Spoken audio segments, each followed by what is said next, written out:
At exactly 10 a.m., I placed two massive speakers face down on my apartment floor. Hit play. And let Ozzy Osbourne scream on repeat.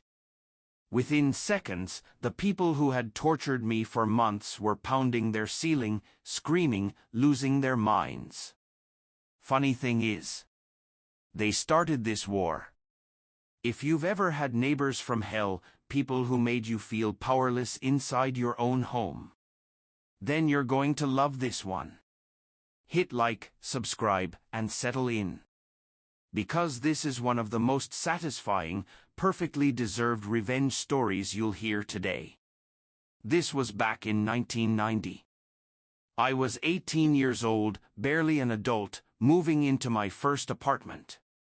That moment in life where freedom feels electric. No parents. No curfew. Just independence. The building wasn't fancy, but it was quiet. The kind of quiet where you hear footsteps in the hallway, doors closing softly, TVs murmuring in the distance. For the first few months, life was good. And then? They moved in. The people below us. The ones who would later earn the permanent title of the jerks. The noise begins. It started small. Music late at night. Bass vibrating through the floor. Walls humming like they were alive. At first, I told myself, they'll settle in. Everyone's loud when they move. But they didn't stop. They escalated. Midnight. 2 a.m. Sometimes 3 in the morning.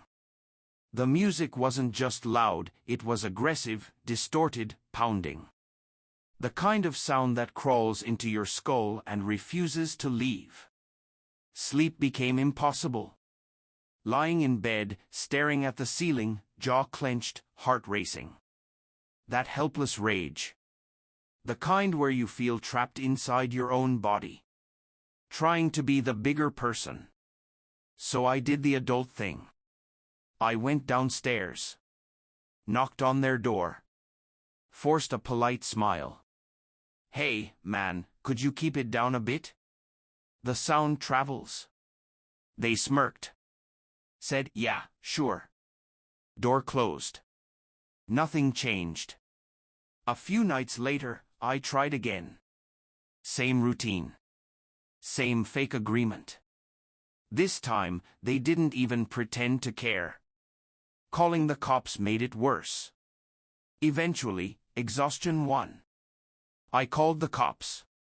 They showed up. Talked to them. The music went quiet. Relief washed over me. For about 10 minutes. The second the police left, the volume doubled. Then came the broom handle.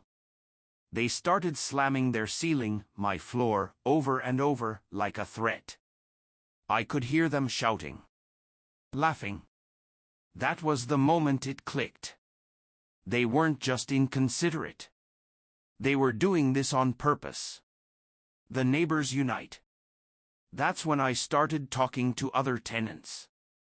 Turns out, everyone hated them. Whispers in hallways. Shared eye rolls. Stories of ruined sleep.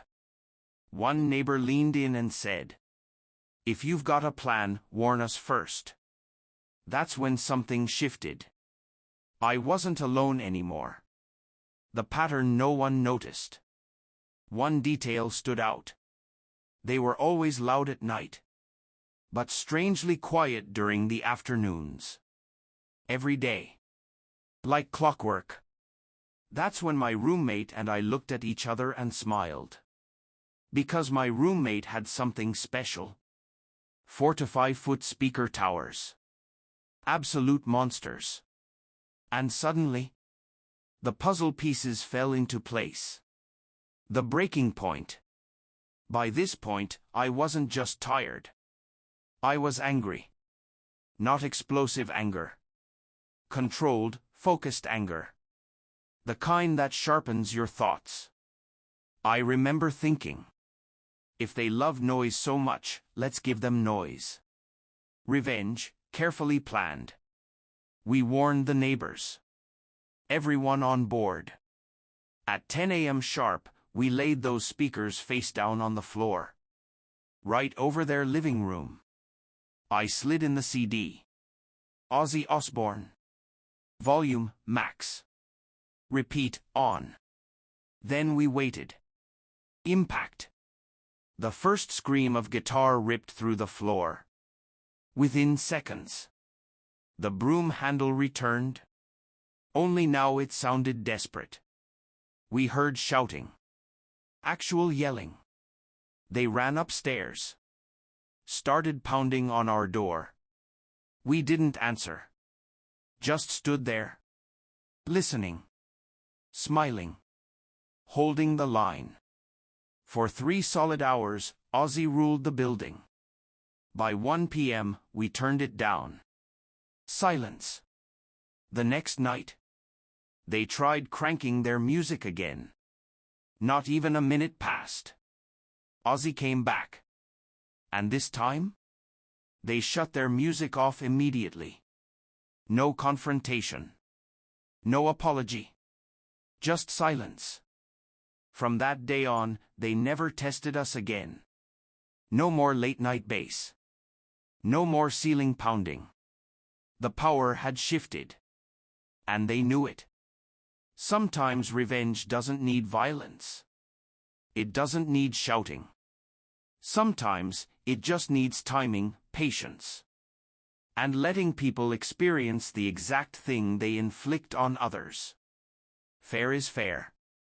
If this story hit home, smash that like button. Tell us in the comments.